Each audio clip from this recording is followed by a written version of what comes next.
Welcome everyone to another episode of Exploring the Unsolved with Melissa, where we take a closer look at the unsolved true crime cases and mysteries that refuse to give us answers as we continue to search for the truth. In today's episode, we're exploring one of the most powerful, glamorous, and tragic families in American history, the Kennedys.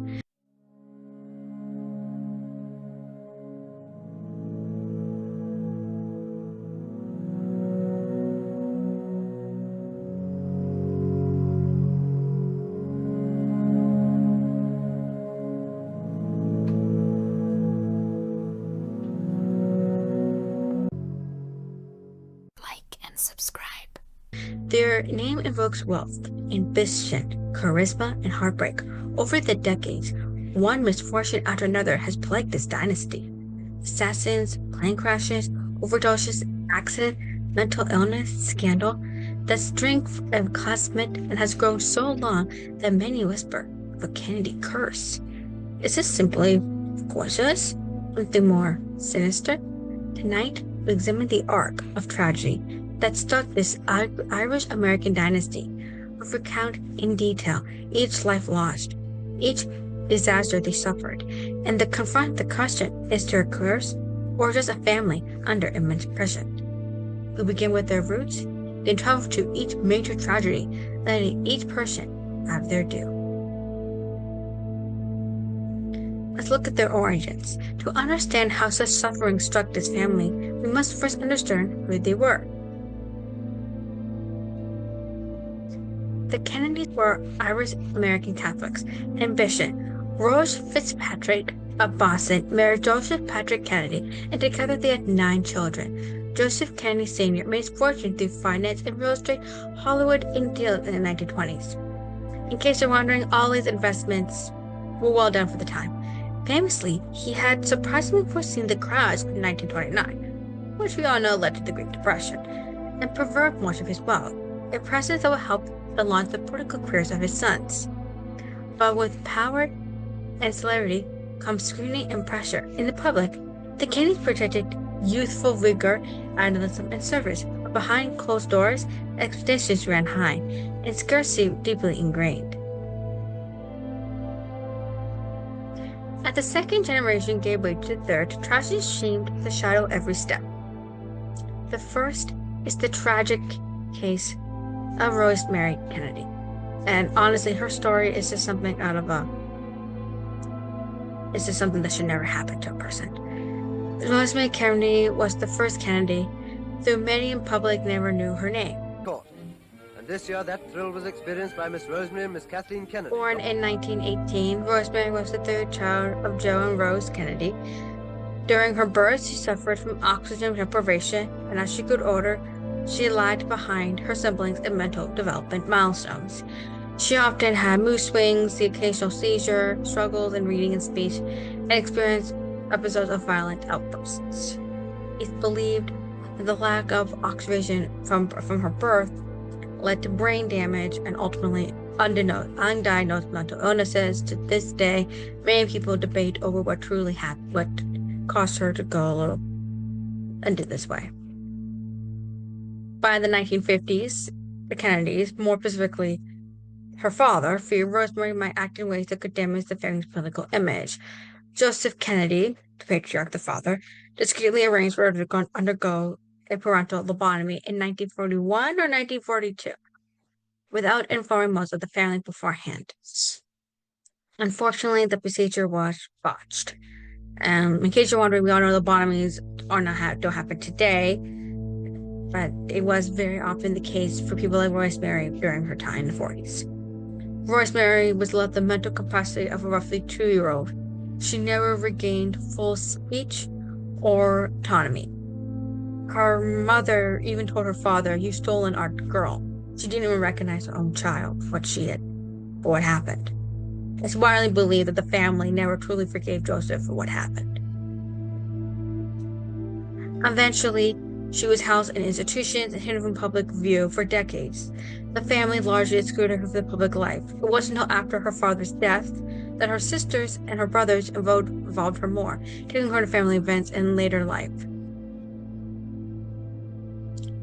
And people who saw her but saw her and realized I think when people saw Rosemary and once her full story came out, I think people realized just how badly mental illness was treated back then, especially for people like Rosemary, and really brought forward those issues. We can only hope that that brought that forward. She died in 2005 of natural causes, the first Kennedy to do so at the age of 86, outliving most of her siblings, in Fort Jackson, Wisconsin, with her siblings by her side. The Rosemary case, according to mental health historians and mental health experts, the Rosemary case is argued the Kennedy dynasty's first gravest secret, a child sacrifice to preserve a public image. And that statement fits what happened to her perfectly. I mean, I get a feeling if this would have happened today, family would have been, the scandal itself would have killed her, would have killed the family image, not Rosemary herself. Rosemary, many people would say, was the first victim to fall pressures of the legacy secrecy and public expectation, treasure hammering of what could come. But then came a second tragedy. Joseph P. Kennedy Jr. was the eldest son. The first son, Joseph P. Kennedy Jr., was groomed by his father to be the first Kennedy president until destiny intervened. At this time, we all know what's happening. In the 1940s, America was entering World War II, and Joseph entered the war. Born in 1915, Joe Jr. was ambitious, brave, and beloved by his family. He graduated from the Ivy League school, Harvard, in 1938, and entered the Naval Air Force during World War II, as I said mentioned. He flew many combat missions and volunteered for special assignments, so he's making his way up in the military. And for a lot of political families, this was a way to gain public vote. You know, we were patriotic, we fought in the war, we defeated the Nazis. In 1944, 1 year before the war ended, he was selected for a secret mission under Operation Aphrodite, converting older bombs into remote-controlled expensive drones. Joe's plane would take off manually, then be released with explosives detonating near the target. Tragically, the explosives aboard his aircraft detonated prematurely over England. Joe Jr. and his co-pilot were killed instantly, and he was only 29. His death crushed his father and altered the trajectory of the Kennedy's political dynasty. John F. Kennedy, his younger brother, reportedly said, "Now the burden falls on me." He knew what would happen after his brother died. Many historians and colleagues say Joe had the charisma and promise his loss left a void in the family never quite filled. Once a parent loses a child, it doesn't go away. The void will always be there. Without Joe Jr.'s mantle, the expectation passed to John, and the carceral tragedy with it. Not all, but as we enter the next case, the next big day the curse struck. Not all tragedy in Kennedy clan came via assassination or scandal. Sometimes fate struck in travel and romance.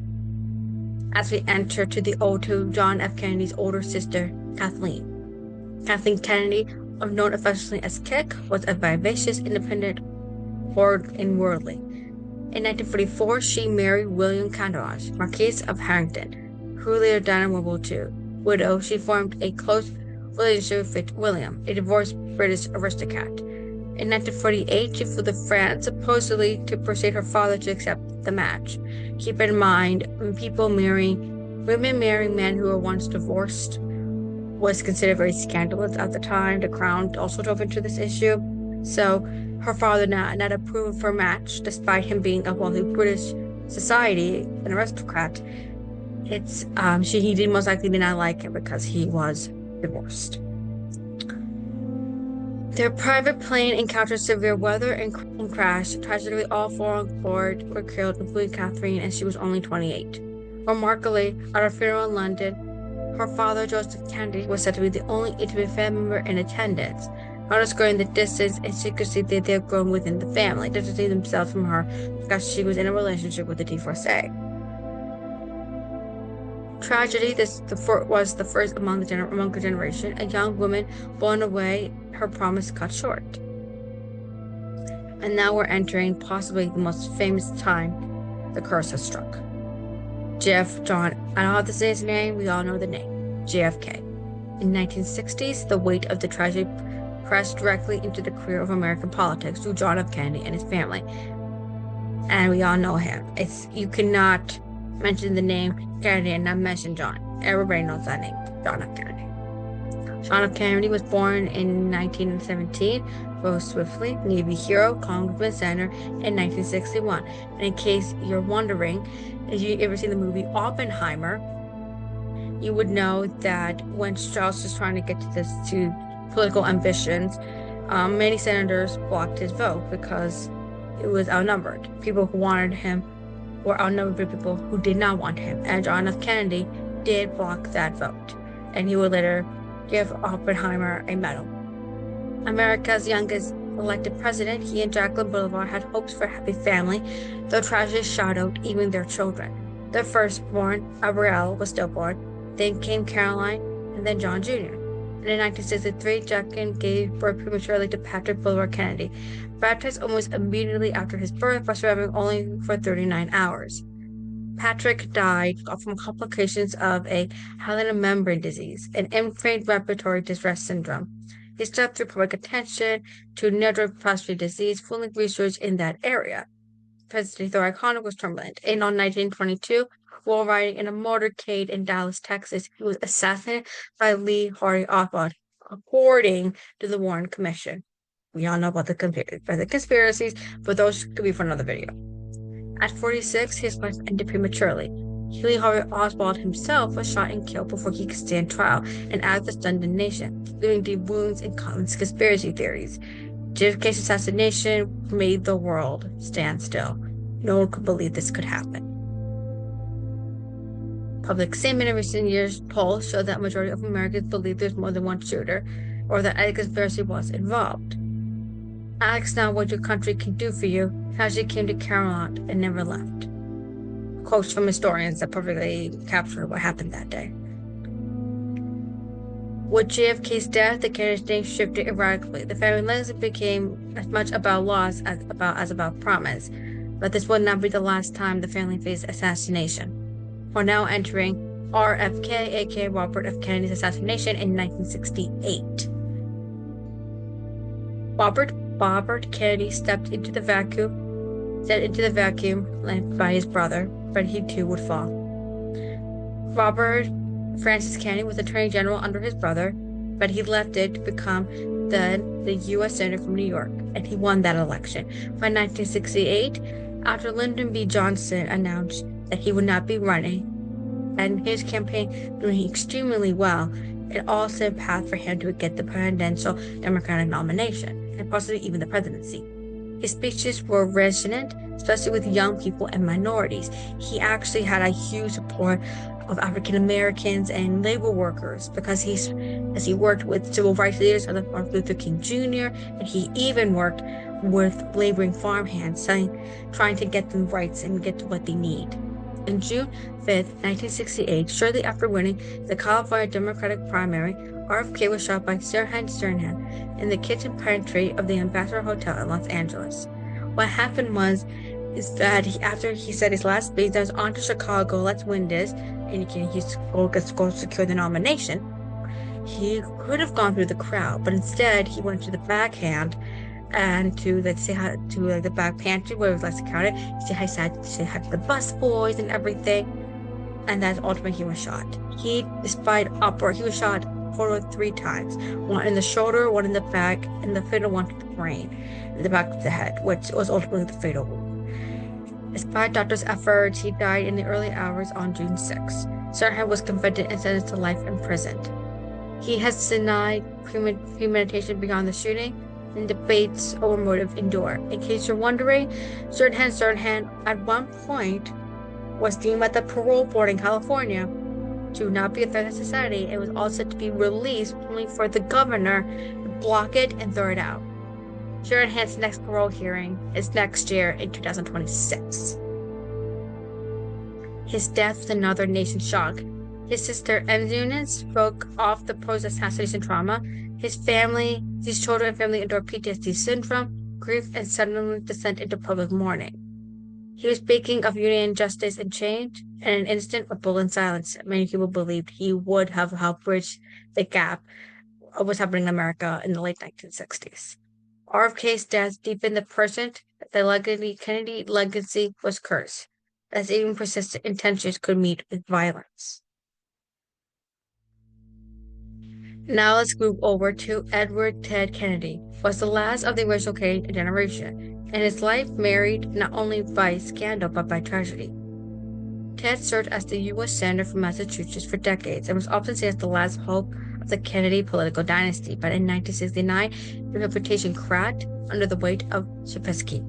On Chesapeake Island in Marina and Martha's Vineyard, he had left the party with his staffer Mary Jo Kopensky. The car he was driving went off a narrow bridge into the water. Kennedy escaped and swam to shore and left the scene, while Mary Jo drowned inside the submerged vehicle.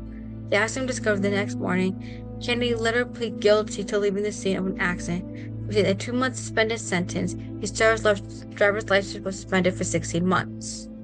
In a televised address, Kennedy questioned whether some awful curse did actually hang over all the Kennedys.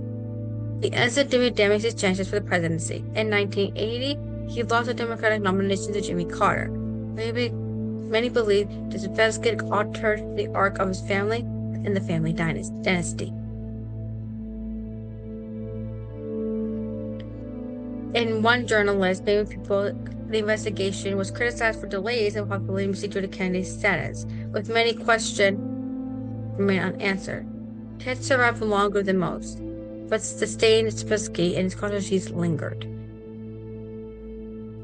And if that wasn't enough, then came the youngest generation.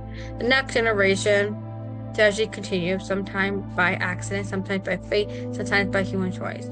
David, the son of RFK and Ethel, survived a near-death drowning as a child, was poorly rescued by his father, but lived with addiction. In 1984, following a car accident, he died of a drug overdose at the age of 28.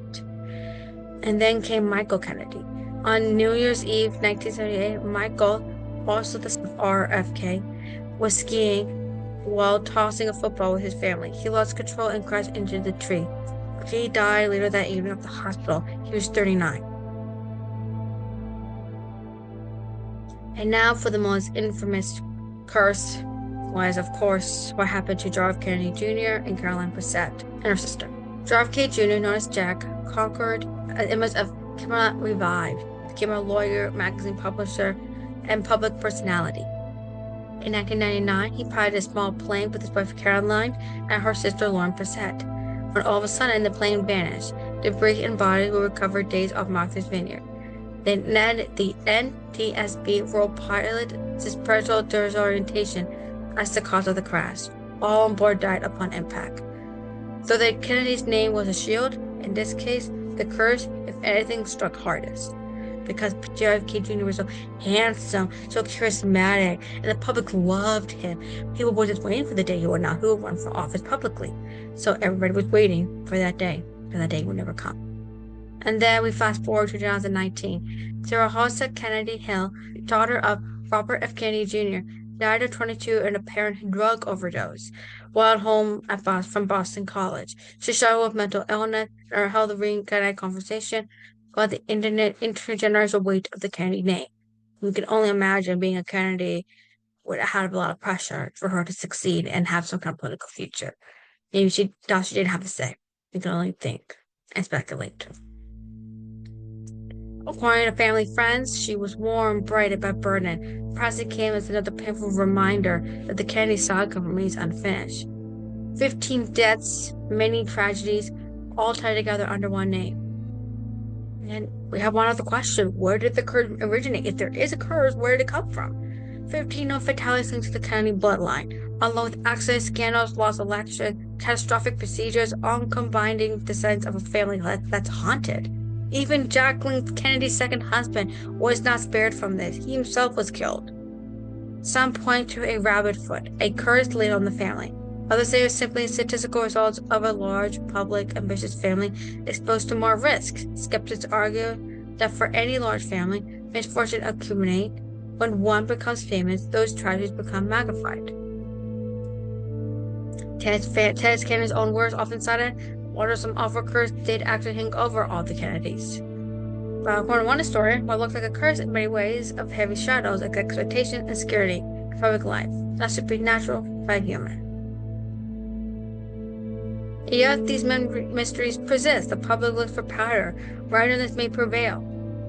The Kennedys embraced craftsmanship, sacrifice, and secrecy, but some paid the ultimate price, their lives. Out of the tragedy, the Kennedys also built legacy. U.S. Kennedy Shriver, inspired perhaps by Rosemary, her sister, fought as much with Olympics and became a beloved figure in her own right. Movement for decades, Hidden Republic View died in 2005 natural causes, the first in her generation to do so.